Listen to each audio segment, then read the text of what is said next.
Hi friends, मी आज उकडीचे मोदक बनवत आहे। तर त्यासाठी आपल्याला साजूक तूप लागेल, 1 वाटी बारीक चिरलेला गूळ, 4 ते 5 वेलच्यांची पूड आणि थोडंसं जायफळ किसून घेतलंय, 10 ते 15 काजू बदाम बारीक चिरून घेतलेत, 2 चमचे खसखस आणि 1 नारळ किसून घेतलाय।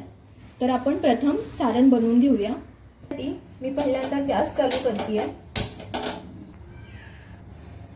आता आपली कढई गरम झाली आहे, तर मी कढईमध्ये 1 चमचा साजूक तूप टाकते। आपलं तूप आता गरम झालंय, तर त्यामध्ये आपण सगळ्यात अगोदर काजू बदामाचे काप टाकून घेऊयात। ते चांगले परतूयात।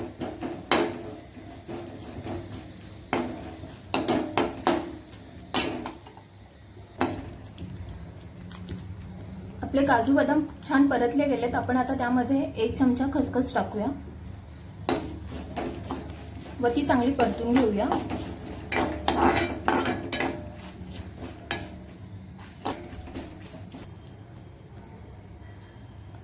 एक मिनिटानंतर आपली खसखस छान परतली गेली आहे, तर आपण त्यामध्ये आता किसलेला नारळ घालूया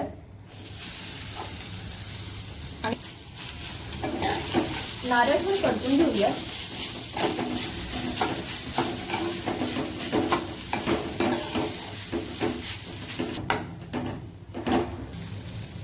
दोन ते 3 मिनिट आपला जे नारळ आहे तो छान परतला गेलाय, तर आपण आता त्यामध्ये गूळ टाकूया।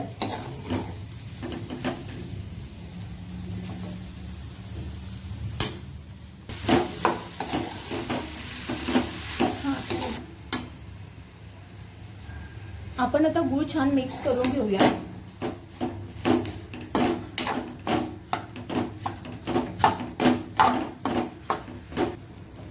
दोन ते 3 मिनिटानंतर आपला गूळ चांगला मेल्ट झालाय, तर आपण तो आणखी शिजवून घेऊया। आपल्याला हे मिश्रण घट्ट होईपर्यंत छान परतून घ्यायचंय। तर आपल्याला आता हे थोडंसं लिक्विड दिसतंय, तर आपण एकदम ड्राय करून घेऊया।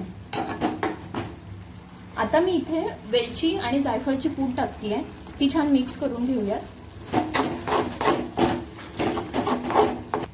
तर आपलं मोदकांसाठी लागणारं सारण आता तयार आहे। मी आता गॅस बंद करतेय।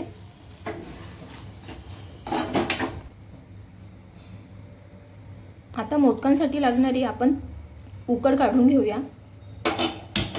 तर त्यासाठी आपल्याला 2 वाटी पाणी लागेल।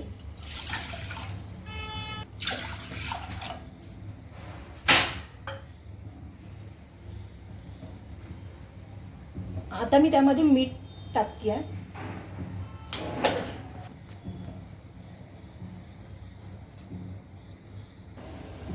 आता पाण्याला हलकीशी उकळी आली आहे, तर मी त्यामध्ये 1 चमचा साजूक तूप ऍड करते। तूप टाकल्यामुळे आपली उकड मऊसूत बनते।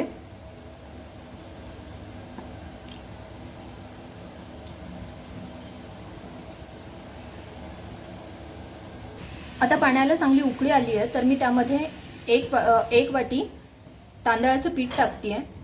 आपण 2 वाटी पाणी घेतलेलं, त्यामुळे आपण 2 वाटी तांदळाचं पीठ टाकणार आहोत।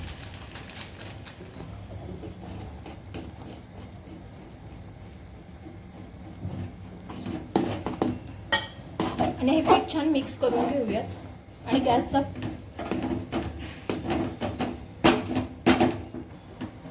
आता आपण पीठ छान मिक्स करून घेतलंय, तर मी गॅस बंद करून त्यावर झाकण ठेवून 10 मिनिट वाफ देऊन घेते। 15 मिनिटानंतर आपली उकड आपण छान मळून घेऊया।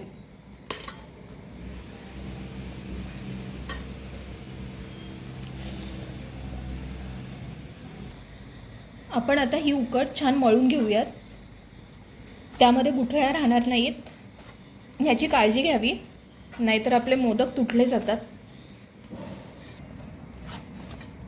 मी ही उकड आता छान मळून घेतली आहे, तर मोदक करण्यासाठी आपलं पीठ तयार आहे।